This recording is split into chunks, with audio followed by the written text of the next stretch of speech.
Subscribe कीजिए the accounts channel को और बेल पर क्लिक करें सबसे पहले वीडियो देखने के लिए। हेलो एवरीवन, मैं आपका दोस्त शफ़ी मदर, आप देख रहे हैं हमारा यूट्यूब चैनल दी अकाउंट्स। दोस्तों, अगर आप एक अच्छा अकाउंटेंट बनना चाहते हैं और आप ये जानना चाहते हैं कि अकाउंटेंसी के कोर्स में आपको क्या क्या कुछ सीखना बहुत ही इम्पॉर्टेंट है और किन चीज़ों पे आपको बहुत ही ज़्यादा फोकस करना है, तभी आप एक अच्छे अकाउंटेंट आप बन सकते हो। तो दोस्तों, पूरी जानकारी के लिए आप वीडियो के एंड तक आप ज़रूर बने रहें। और दोस्तों, अगर आपको कोई इंपॉर्टेंट फाइल या नोट्स वगैरह चाहिए, वो वीडियो के डिस्क्रिप्शन में है, आप वहाँ से सिंपल वे में आप उसे डाउनलोड कर सकते हैं। तो चलिए दोस्तों, हम लोग आज के वीडियो शुरू करते हैं।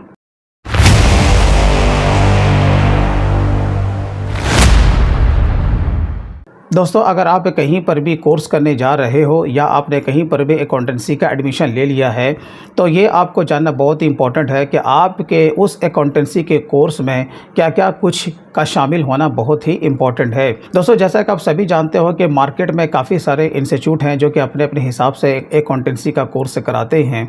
अकाउंटेंसी का कोर्स बेसिकली दो तरीके से किया जा सकता है। एक तो होता है आपका 6 मंथ का और दूसरा होता है 1 साल के लिए।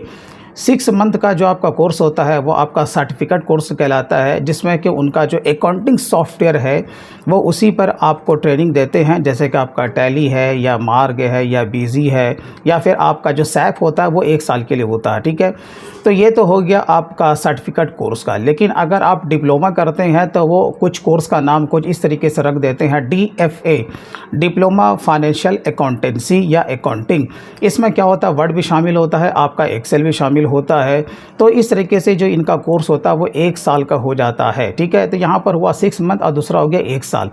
लेकिन इसमें जो चीज़ होनी चाहिए उसमें सिलेबस में कि भाई जो कि मार्केट में जिस तरीके से काम होता है, अगर हम कहीं पर भी कंपनी में जाएं तो इंटरव्यू भी हम निकाल लें और कंपनी में हमें काम करने भी आसानी हो, वो क्या क्या कुछ हमारे सिलेबस में होना चाहिए। देखिए, मेरे हिसाब से जो सबसे पहले जो आपको सबसे ज़्यादा फोकस करना है वो बेसिक अकाउंट्स पे करना है। जब हम कहीं पर भी ट्रेनिंग लेने के लिए जाते हैं तो बेसिक अकाउंट से आपका सिर्फ एक क्वेश्चन वहाँ पर बताया जाता है। मैंने काफ़ी बड़े बड़े इंस्टीट्यूट भी देखे हैं, मैं किसी का नाम नहीं ले रहा हूँ, लेकिन मैंने वहाँ पर सर्वे भी किया है, मैंने अपने कुछ कैंडिडेट को भी भेज के देखा है। वहाँ पर क्या होता है, एक ही क्वेश्चन आपको बताया जाता है। अब आप ये सोचिए, अगर कोई नॉन कॉमर्स अगर कैंडिडेट है तो क्या वो एक क्वेश्चन से उसका काम हो जाएगा? तो ऐसा नहीं हो सकता ना। तो ज़्यादा फोकस हम लोग क्या करते हैं, बेसिक पे करते हैं, और आपको भी करना चाहिए। क्योंकि जब हम किसी पर्टिकुलर सॉफ्टवेयर को सीखते हैं तो हमारा सारा दिमाग उस मशीन की तरह काम करने लगता है। और इंटरव्यू में हमसे पूछा जाता है, जर्नल के बारे में क्या जानते हो, लेजर कैसे बनता है, ट्रायल बैलेंस के DRCR में कौन कौन से आइटम पहुँचते हैं और उस बैलेंस को क्या बोलते हैं, बैलेंस शीट से आप क्या समझते हो, आप इसको किस तरीके से फाइनलाइज कर सकते हो। और ख़ास तौर से हमसे वाउचर एंट्री पूछी जाती हैं कि अगर आपने GST के साथ कोई भी माल को अगर परचेज़ किया है तो आप उसका बताओ क्या चीज़ डेबिट करोगे और क्या चीज़ क्रेडिट करोगे। ये आपसे इंटरव्यू में क्वेश्चन पूछे जाते हैं। अब आप बताएं, अगर आपने इसको अच्छी तरीके से नहीं पढ़ा है, आपने बहुत अच्छा कोर्स आपने कर लिया है, तो क्या आप इंटरव्यू को निकाल पाओगे? नहीं ना। तो यहाँ पर ये मुश्किलें आपके सामने आ सकती हैं। तो मेरे हिसाब से सबसे ज़्यादा जो आपको फोकस करना चाहिए वो आपके बेसिक अकाउंट्स पे करना चाहिए। बेसिक अकाउंट्स में आपको क्या क्या पढ़ना है, जैसे कि आपका जर्नल है, लेजर है, ट्रायल बैलेंस है, उसके बाद आपका फाइनल अकाउंट है। फाइनल अकाउंट में जो 3 चीज़ें होती हैं, ट्रेडिंग, प्रॉफिट और लॉस और बैलेंस शीट। और बैलेंस शीट का समायोजन यानी कि जो भी एडजस्टमेंट होता है आपको कैसे करना है, और उसका जो वाउचर एंट्री होगा वो आपको कैसे करना है।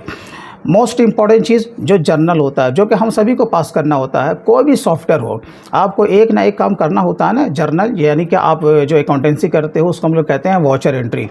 तो वाउचर एंट्री करने के लिए आपको इससे पहले आपको टाइप्स ऑफ अकाउंट को जानना ज़रूरी है कि आपका अकाउंट कितने तरह का होता है। जैसे कि अकाउंट आपका 3 तरह का होता है, पर्सनल, रियल, नॉमिनल। उसको जानने के बाद जो उसी के बेस पे आपका होता है ट्रेडिंग अप्रोच, यानी कि आप लोग जिसको कहते हैं गोल्डन रूल। उसके बाद आपका होता है मॉडर्न अप्रोच। अगर आप इसको अच्छी तरीके से समझ जाते हो और टाइप्स ऑफ अकाउंट को अच्छी तरीके से पढ़ लेते हो तो फिर आप किसी भी टाइप का आप जर्नल एंट्री आप कर सकते हो। कोई भी क्वेश्चन पूछेगा आप उसको आसानी से रिप्लाई कर पाओगे। तो सबसे पहला काम आपका हो गया बेसिक अकाउंट्स। जब ये आपका जब कंप्लीट हो जाए तो फिर इसके बाद दूसरा क्या आता है, GST।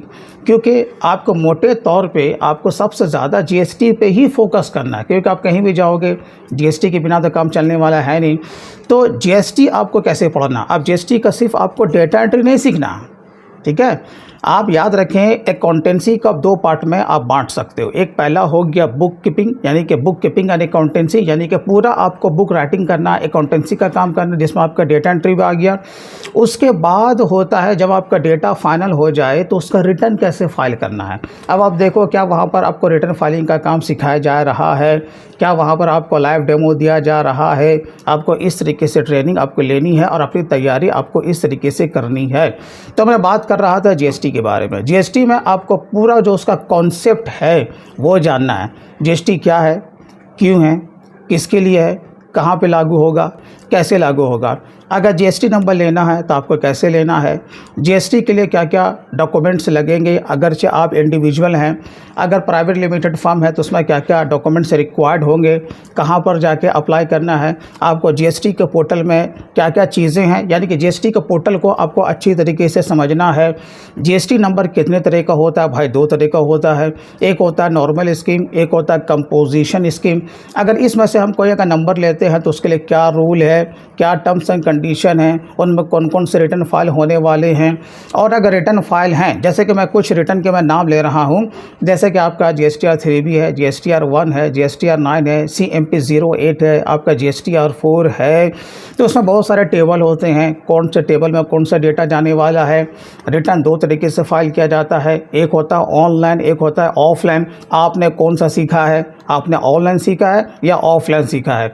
अगर ऑनलाइन सीखोगे तो आप पर्टिकुलर एक एक इनवॉइस को आप चला पाओगे, लेकिन अगर वही काम अगर ऑफलाइन को आप सीख लेते हो तो बल्कि में आप मैक्सिमम जितने भी इनवॉइस हो आप वन टाइम में आप उसको अपलोड कर सकते हो। तो आप देखा आपको जीएसटी में कितनी चीज़ों पर फोकस करना है, ये मैं आपको बता रहा हूँ कि आपके सिलेबस में शामिल होना चाहिए। वैसे तो बहुत सारी चीज़ें हैं, आपके RCM हैं, एक्सपोर्ट से रिलेटेड है, इसमें है, ठीक है। आपके जो नॉन जीएसटी आइटम है उसके बारे में आपको जानना बहुत ही ज़रूरी है। तो ये आपको अपने जीएसटी के सिलेबस में आपको शामिल करना है, यानी कि स्टार्ट टू एंड। कोई भी अगर फर्म है, हम काम कहाँ से शुरू करेंगे और आपका रिटर्न तक कैसे इसको हमको फाइनलाइज करना है, वो आपको जीएसटी के सिलेबस में आपको शामिल करना है। आपको इसका प्रिपरेशन इस तरीके से करना है।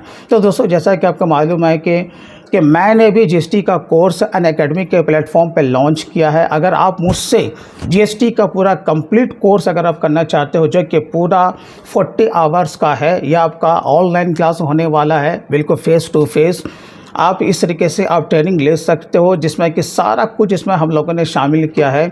अगर आप इंटरेस्टेड हो तो आप इसको इनरोल आप जल्दी कर लो, क्योंकि आपका सीट्स आपका लिमिटेड है। उसका लिंक इसी वीडियो के डिस्क्रिप्शन में है। आपके स्क्रीन पे ये जो कोड चल रहा है, अगर आप ये कोड वहाँ पर पुटअप करते हो तो आपको एक्स्ट्रा 10% का डिस्काउंट भी मिल सकता है। तो दोस्तों, आप डिले ना करें। अगर आप मुझसे जीएसटी का पूरा कोर्स करना चाहते हैं तो आज ही इनरोल करें। अब देखिए, जीएसटी का तो बात हो गई, अब बात आती है उसके बाद टीडीएस का। अगर आपको किसी फर्म में काम करना है तो ऐसा थोड़ी कि वहाँ पर सिर्फ आपके जीएसटी का ही काम होगा। टीडीएस भी आपका क्या है, आपका अकाउंटेंसी का बैकबोन है। अगर इसको निकाल दिया जाए तो फिर आप कुछ नहीं जानते, ठीक है ना। तो आपको टीडीएस के बारे में भी अच्छी जानकारी लेनी है, जिसको हम कहते हैं टैक्स डिडक्टेड एट सोर्स।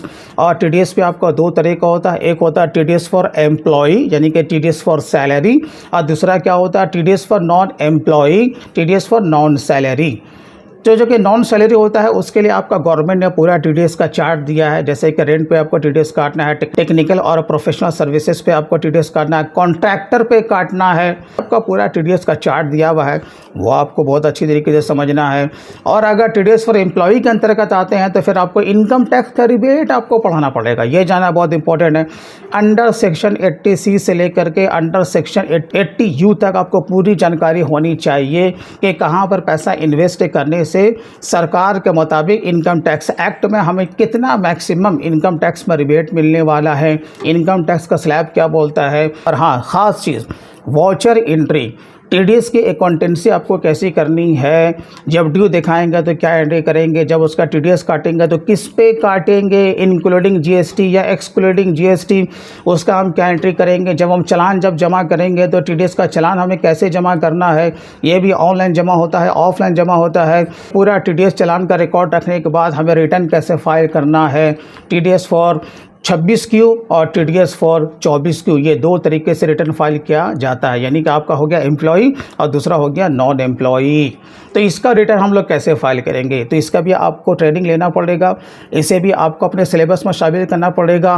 तभी ना जब हम किसी फर्म में जाएंगे, GST का काम है, हाँ भाई हम कर सकते हैं।